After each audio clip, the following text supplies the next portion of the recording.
Bienvenue, frères d'armes. Bienvenue sur Stratégos Histoire, la chaîne où nous rendons hommage aux grands stratèges qui ont façonné l'histoire. Aujourd'hui, nous voyageons au cœur du splendeur de la Grèce antique pour découvrir la vie de Périclès, l'architecte de la démocratie athénienne, un leader visionnaire et un stratège exceptionnel qui transforma Athènes en phare culturel et politique du monde antique. Avant de commencer, rejoignez notre cause.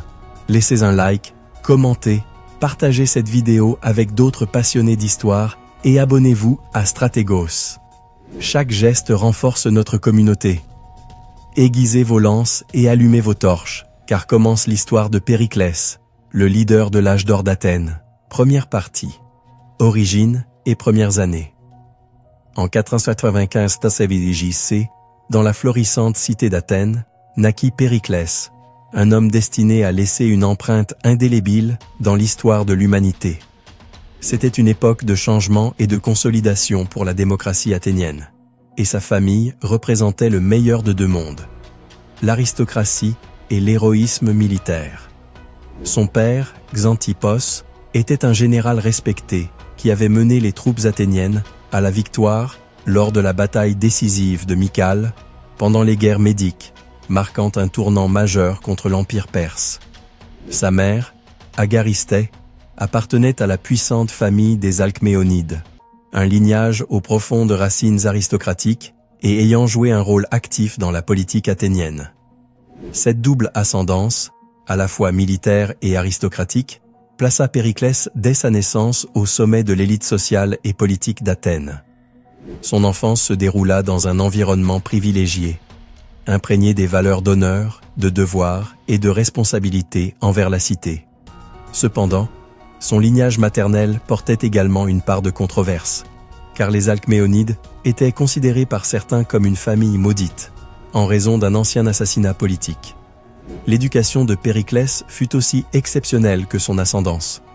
À une époque où l'éducation formelle était un privilège réservé à quelques-uns, il bénéficia des enseignements des plus grands penseurs de la Grèce classique. Parmi eux, Anaxagore, philosophe connu comme le père de la pensée rationnelle, joua un rôle fondamental.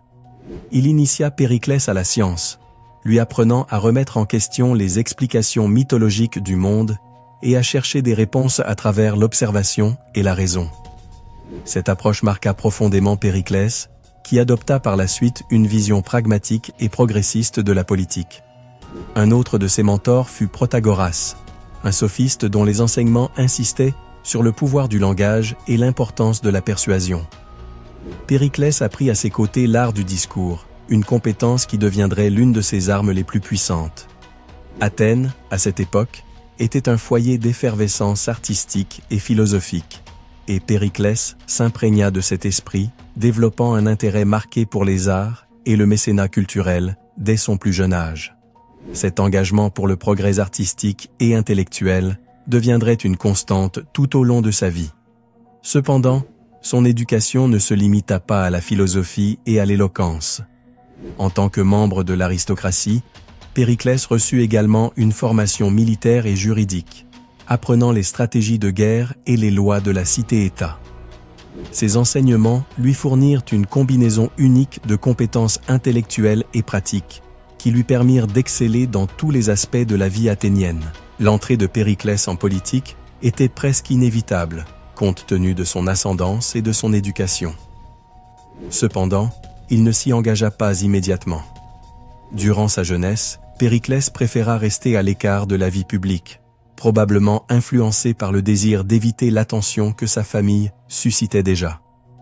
Cette période de discrétion relative lui permit d'observer et d'apprendre des dirigeants de son époque. Ce fut dans l'ombre de son père, Xantippos, que Périclès fit ses premiers pas en politique. Xantippos l'introduisit dans les cercles du pouvoir et lui enseigna l'art de naviguer dans les dynamiques complexes de la politique athénienne.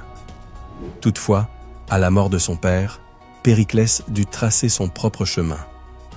Ses premières fonctions publiques furent marquées par une prudence stratégique.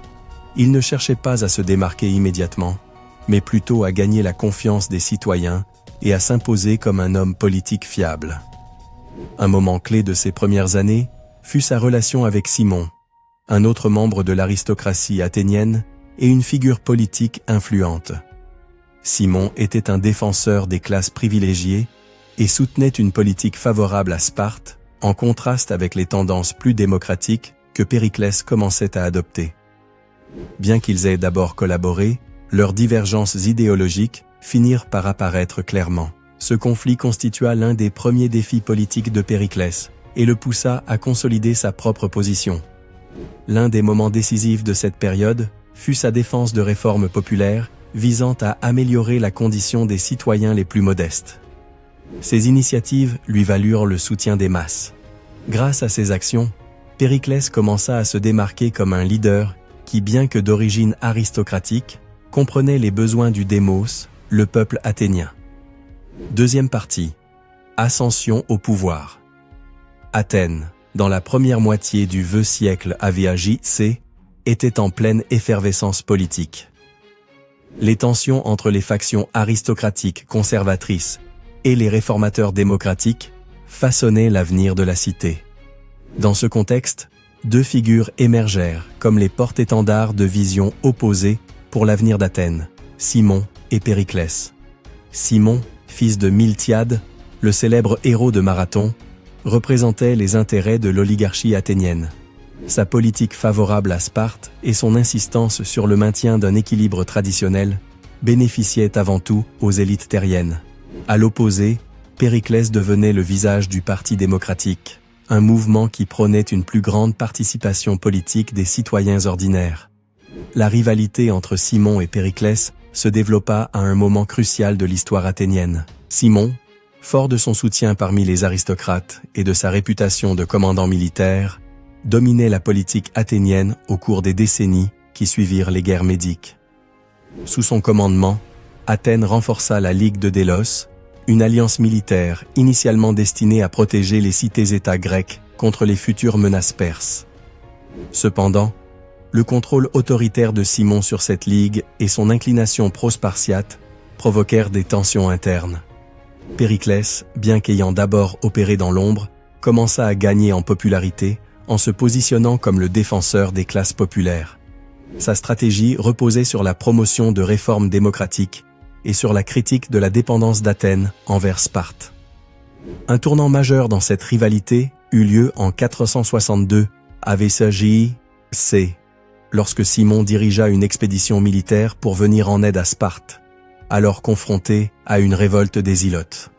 Les Spartiates rejetèrent l'aide athénienne, infligeant ainsi une humiliation à la cité aux yeux du reste de la Grèce. Cet épisode affaiblit considérablement la position de Cimon et permit à Périclès et à son faction démocratique d'exploiter l'indignation populaire. Avec le soutien du stratège Éphialtès, Périclès parvint à obtenir la destitution de Cimon et à mettre en place des réformes réduisant le pouvoir de l'aréopage, un conseil dominé par les aristocrates. Ces réformes transférèrent davantage de pouvoir à l'Assemblée et au Conseil, des institutions représentant l'ensemble des citoyens. L'ascension de Périclès marqua un changement significatif dans la politique athénienne.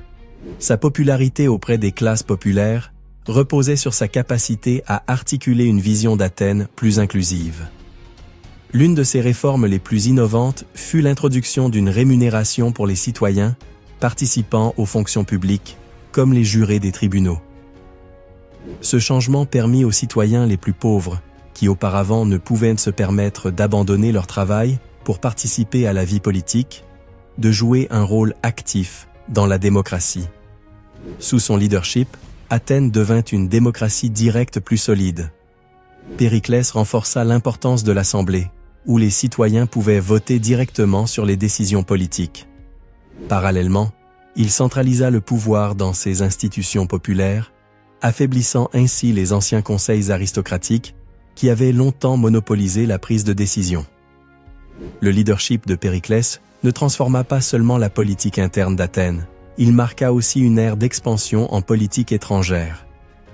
L'un de ses outils principaux pour consolider la puissance d'Athènes fut la Ligue de Délos, que Périclès transforma d'une alliance volontaire en un instrument de domination athénienne. Les contributions financières et militaires des cités membres furent redirigées vers les intérêts d'Athènes. consolidant ainsi son hégémonie sur le monde grec. La transformation de la Ligue de Délos en un empire informel permit à Athènes de financer des projets ambitieux, comme le renforcement de sa flotte navale et la promotion de grandes œuvres publiques. Dans le même temps, Périclès utilisa la Ligue pour garantir qu'Athènes resterait prête à affronter les menaces extérieures, en particulier celles provenant de l'Empire perse. Sous sa direction, Athènes mena également des campagnes militaires qui étendirent son influence. L'une des plus significatives fut la consolidation de sa domination sur les îles de la mer Égée, ainsi que l'expansion vers la Thrace et l'Asie mineure.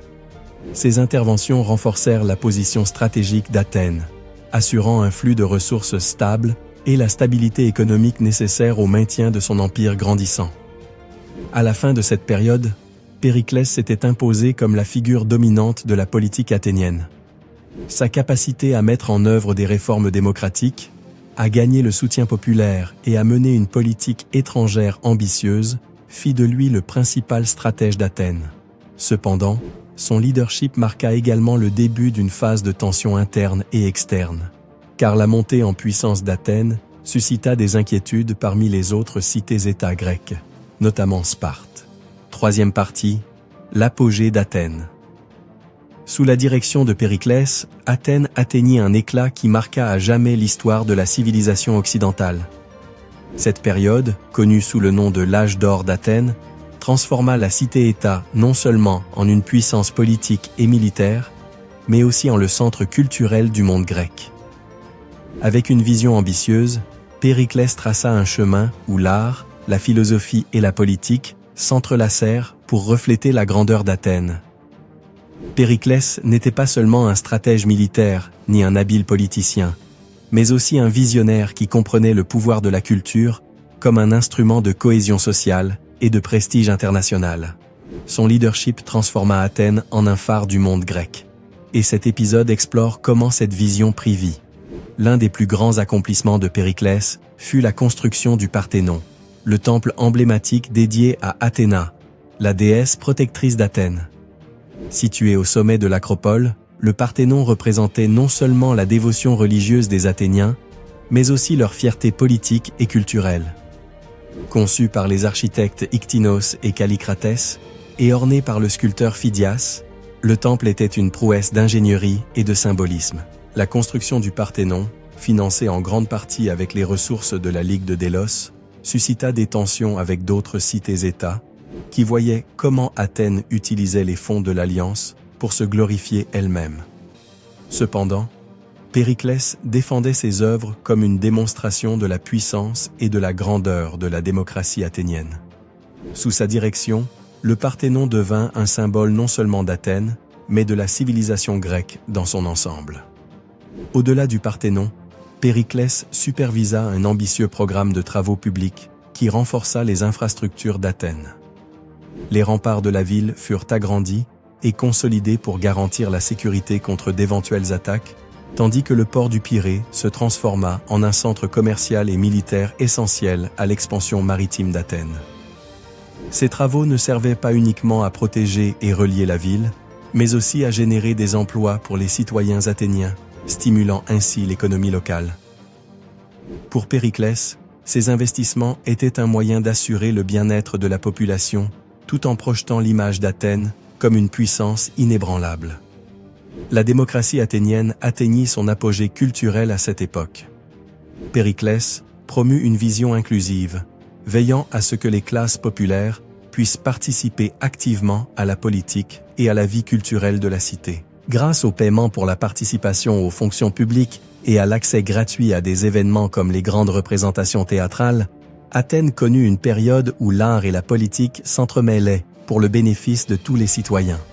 Le théâtre, en particulier, devint un outil puissant pour éduquer et divertir le peuple.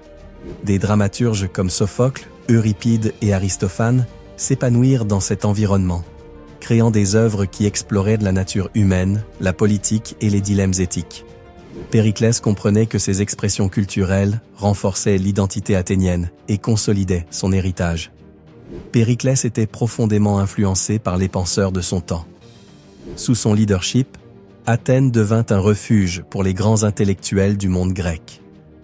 Anaxagore, son ami proche et mentor, introduisit une pensée basée sur la raison et la science, s'éloignant ainsi des explications mythologiques traditionnelles.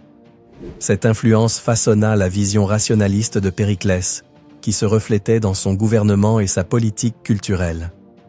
Un autre exemple marquant fut Hérodote, considéré comme le père de l'histoire, qui trouva à Athènes un environnement propice au développement de son œuvre monumentale.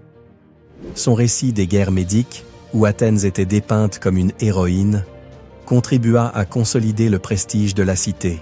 Sous le mécénat de Périclès, la sculpture et l'architecture grecque atteignirent de nouveaux sommets de perfection. Phidias, le génie derrière les sculptures du Parthénon, créa des œuvres qui ne capturaient pas seulement la beauté physique, mais aussi les idéaux d'harmonie et d'équilibre définissant la culture grecque. Ces expressions artistiques devinrent des manifestations tangibles de l'idéal démocratique et de la grandeur d'Athènes. L'environnement culturel créé sous la direction de Périclès imprégna tous les aspects de la vie athénienne. Des citoyens ordinaires à l'élite, tous furent influencés par l'esprit d'innovation et de créativité qui définissait cette époque. Les festivals comme les Grandes Dionysies, où les meilleures pièces de théâtre étaient représentées, devinrent des célébrations de l'unité athénienne et de son identité culturelle. L'impact du leadership de Périclès durant l'âge d'or d'Athènes dépassa son époque. Sa vision d'une cité alliant pouvoir politique, militaire et culturel laissa une empreinte indélébile dans l'histoire de l'humanité. Athènes ne devint pas seulement la cité la plus influente du monde grec, mais aussi un modèle suivi par les civilisations ultérieures. Cependant, cet âge d'or sema également les graines de tensions futures. L'utilisation des fonds de la Ligue de Délos pour financer les travaux publics d'Athènes exacerba les rivalités avec d'autres cités-États, notamment Sparte. Ce conflit latent conduirait finalement à la dévastatrice guerre du Péloponnèse. Quatrième partie, la guerre du Péloponnèse. Athènes et Sparte, les deux plus grandes puissances du monde grec, étaient des opposés en presque tout point. Une démocratie maritime face à une oligarchie militariste, une cité de marchands, d'artistes et de philosophes contre une société austère entièrement dédiée à la guerre. Pendant des décennies, ces différences avaient cohabité dans une paix fragile. Mais les frictions constantes et l'influence croissante d'Athènes, à travers la Ligue de Délos, finirent par briser cet équilibre délicat. En 431, avec JC, la tension atteignit un point critique. Sparte et ses alliés du Péloponnèse accusèrent Athènes d'abuser de son pouvoir pour soumettre d'autres cités-États et exigèrent qu'elle renonce à ses ambitions. Mais pour Périclès, céder revenait à trahir les idéaux d'Athènes et son rôle de leader du monde grec. Ainsi commença la guerre du Péloponnèse, un conflit qui ne définirait pas seulement le destin d'Athènes, mais aussi la fin de l'âge d'or de la Grèce. Dès le début, Périclès comprit qu'affronter directement les Spartiates sur le champ de bataille serait une erreur fatale. L'armée terrestre de Sparte était imbattable, une machine de guerre disciplinée et redoutée dans toute la Grèce. Athènes, en revanche, possédait la meilleure flotte maritime de son époque et était protégée par un système de remparts quasi inexpugnable. La stratégie de Périclès reposait sur l'évitement des confrontations directes avec les troupes spartiates. Il ordonna aux habitants des zones rurales de l'Attique d'abandonner leurs terres et de se réfugier à l'intérieur des murs d'Athènes.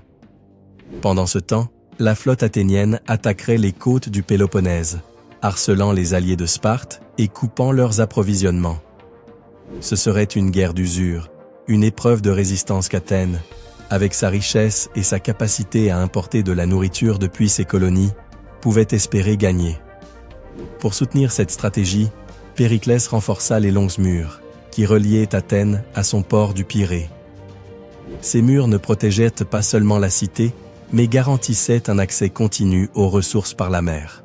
Dans le même temps, les arsenaux et les chantiers navals du Pirée travaillaient sans relâche pour maintenir la suprématie navale athénienne.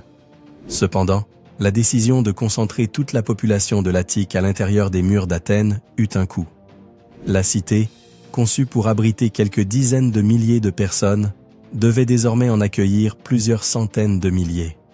Les rues se remplirent de réfugiés et les tensions sociales commencèrent à grandir. Malgré ces difficultés, Périclès resta inflexible, convaincu que la discipline et la résilience conduiraient Athènes à la victoire. Dans la deuxième année de la guerre, le plan de Périclès subit un revers inattendu et catastrophique. Une épidémie, probablement de fièvre typhoïde, éclata dans la ville surpeuplée. La peste se propagea rapidement parmi la population, tuant un tiers des habitants, y compris des soldats, des citoyens et des esclaves. Les descriptions de Thucydide, qui vécut lui-même l'horreur de l'épidémie, dépeignent un tableau désolant. Des corps entassés dans les rues, le désespoir et une perte totale du contrôle social. La peste ne se contenta pas de décimer la population.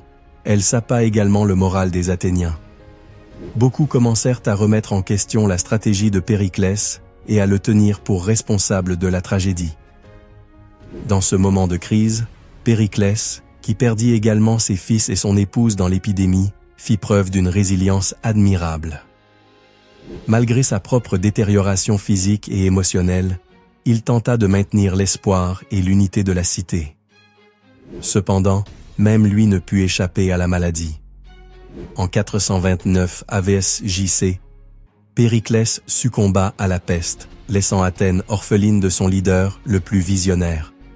Avec la mort de Périclès, Athènes perdit non seulement son stratège, mais aussi la figure qui incarnait son esprit démocratique et culturel.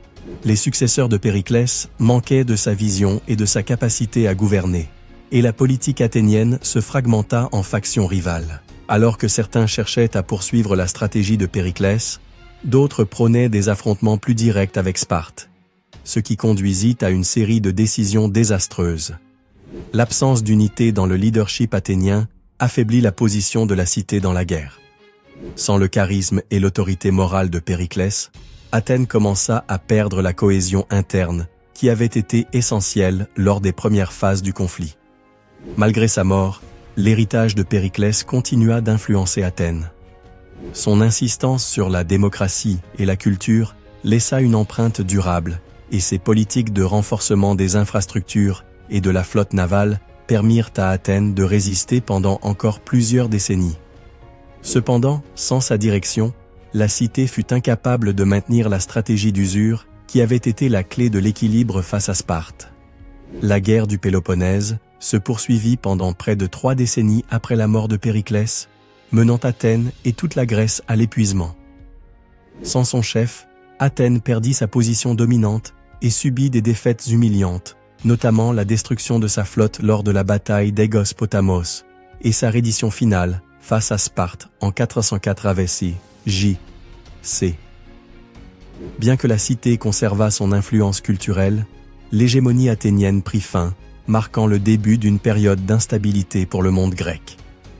5e partie, mort et héritage.